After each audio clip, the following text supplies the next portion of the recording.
हमेशा से ही हम इंसानों को पृथ्वी से ज्यादा अंतरिक्ष पसंद आया है। यही वजह है कि कभी चांद तो कभी मंगल इंसान हर जगह अपने अस्तित्व को बसाने की कोशिश में लगा हुआ है। अस्तित्व को बसाने की जो सबसे जरूरी चीज होती है वो होती है रिप्रोडक्शन, यानी कि प्रजनन। आसान शब्दों में कहें तो अपने जैसे एक नए बच्चे को पैदा करना। लेकिन क्या इंसानों के अंदर इतनी ताकत है कि वो अंतरिक्ष में जाकर अपने जैसा दिखने वाला बच्चा पैदा कर सकता है? और अगर गलती से इंसान का बच्चा अंतरिक्ष में पैदा हो भी जाए तो उस बच्चे की जिंदगी कैसी होगी? क्या वो बच्चा कभी अपने पैरों पर खड़ा हो पाएगा? और क्या उस बच्चे की शक्ल और शरीर पृथ्वी पर बसने वाले इंसानों जैसा दिखेगा? आज इस वीडियो में हम इन्हीं सवालों के जवाब को बताएंगे। यकीन मानिए ये वीडियो आपके लिए बड़ा ही रोचक होने वाला है, लेकिन वीडियो के अंत तक बने रहिएगा।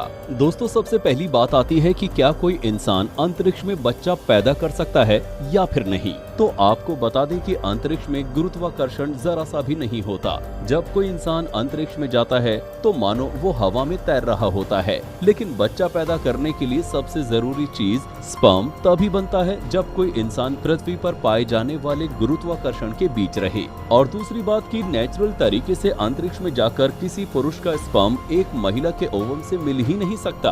तो ऐसी स्थिति में अंतरिक्ष में जाकर बच्चा पैदा करना थोड़ा मुश्किल लगता है। अब मानकर चलिए कि ये सब हो गया और एक महिला अंतरिक्ष में जाकर प्रेग्नेंट भी हो जाती है, तो अब एक नई परेशानी आ जाएगी। वो ये कि जब एक बच्चा पेट में होता है तो उसकी माँ जो कुछ भी खाती है उसी की एनर्जी उस बच्चे में भी डिस्ट्रीब्यूट होती है। और ये तभी होता है जब उस महिला के शरीर पर गुरुत्वाकर्षण का दबाव लगता है। अंतरिक्ष में जब गुरुत्वाकर्षण होगा ही नहीं तो उस बच्चे तक एनर्जी नहीं पहुंच पाएगी और हो सकता है कि 1 या 2 दिन बाद ही उस बच्चे की मौत हो जाए। चलिए मान लेते हैं कि इंसानों ने इस समस्या का भी हल ढूंढ लिया और एक बच्चा पैदा हो जाता है। लेकिन अब उस बच्चे के साथ जो होने वाला है उसे जानकर आपके रोंगटे खड़े हो जाएंगे। सबसे पहले तो उस बच्चे को बहुत ही मानसिक दबाव झेलना पड़ेगा। किसी बच्चे के विकास के लिए सबसे जरूरी चीज होती है उसके आसपास होती हुई चीजों को देखना। अंतरिक्ष में एक बच्चा किसी भी चीज को नहीं देख पाएगा। उसे सिर्फ कुछ मशीनें और 2-4 इंसान उसके आसपास दिखाई देंगे। ऐसे में उसका मानसिक विकास बिल्कुल भी नहीं हो पाएगा।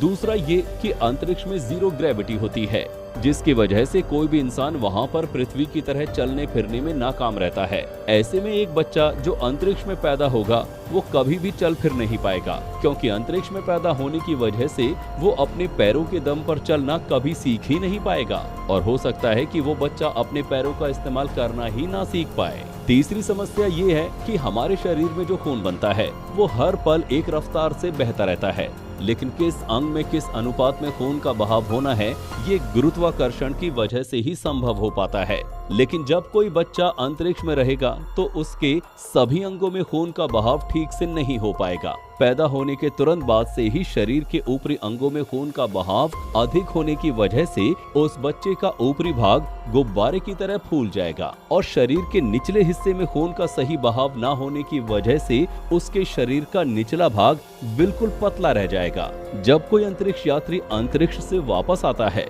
तो उसके शरीर में इस तरह के बदलाव देखने को मिलते हैं। चौथी समस्या ये है कि पृथ्वी पर जब हमारा दिल धड़कता है तो उसे भी गुरुत्वाकर्षण का दबाव सहना पड़ता है और यही वजह है कि हमारा दिल 1 मिनट में 60 से 100 बार धड़कता है। लेकिन अंतरिक्ष में बिना गुरुत्वाकर्षण वाली जगह पर हमारा दिल 100 से कई गुना ज्यादा बार धड़कता है। और एक बच्चा जब अंतरिक्ष में पैदा होगा तो हो सकता है कि इतने तेज ब्लड प्रेशर की वजह से उसकी तुरंत मौत हो जाए। किसी भी अंतरिक्ष यात्री को अंतरिक्ष में भेजने से पहले उसे एक लंबे समय तक इन सभी चीजों को झेलने की ट्रेनिंग दी जाती है।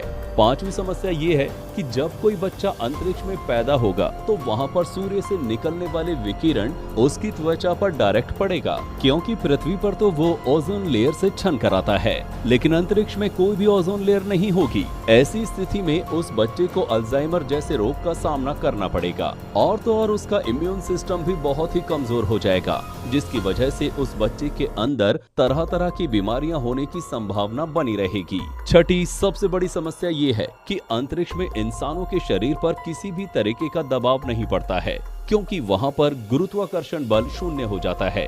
ऐसी स्थिति में जब किसी नवजात बच्चे के ऊपर किसी भी तरीके का दबाव नहीं पड़ेगा तो उसके शरीर के अंदर मौजूद हड्डियों को इस बात का पता ही नहीं चलेगा कि उसे कितना दबाव झेलना है और उस बच्चे की हड्डी एकदम कमजोर हो जाएगी।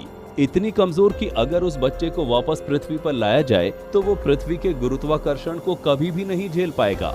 यहाँ तक कि जीरो ग्रेविटी की वजह से उस बच्चे का स्पाइनल कॉर्ड भी काफी लंबा हो जाएगा और उसके लिए पृथ्वी पर आकर पृथ्वी के गुरुत्वाकर्षण को झेल पाना असंभव हो जाएगा।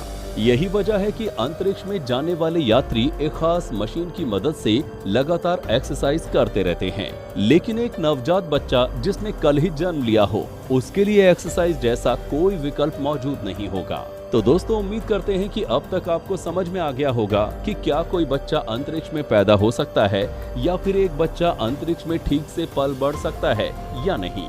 वीडियो अच्छा लगा हो तो लाइक करें और हमारे चैनल को सब्सक्राइब कर बेल आइकन को भी ऑन कर लीजिए ताकि हमारी इंटरेस्टिंग वीडियोस आप तक सबसे पहले पहुंचे। Thank you.